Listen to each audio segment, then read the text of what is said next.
Nelson Mandela, the first African president of South Africa, was born in 1918. Both his elementary and high school education took place at schools run by a church. His father was an assistant to an important African chief, and as a young boy, Nelson often helped his father.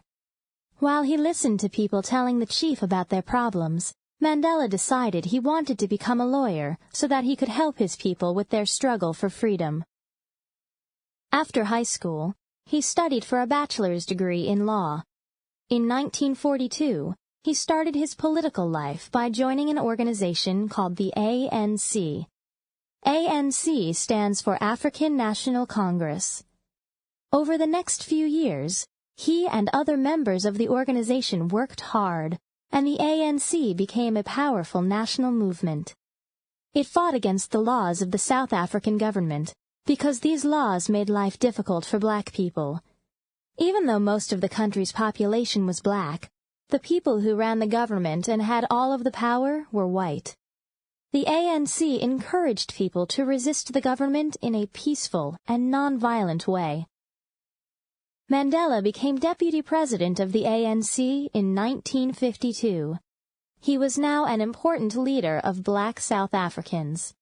As a lawyer, he helped poor people stay on the land where they lived, instead of being forced to move to areas where the government wanted them to live. He also fought against laws that said that black and white people could not live in the same areas or go to the same schools. During the early 1960s, the government began watching Mandela carefully, and he was soon arrested. He was sentenced to life in prison in 1964. He was not released from prison until 1990.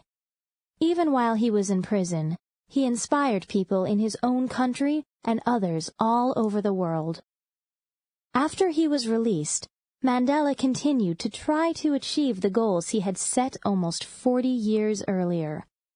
In 1994, he became the first democratically elected state president of South Africa.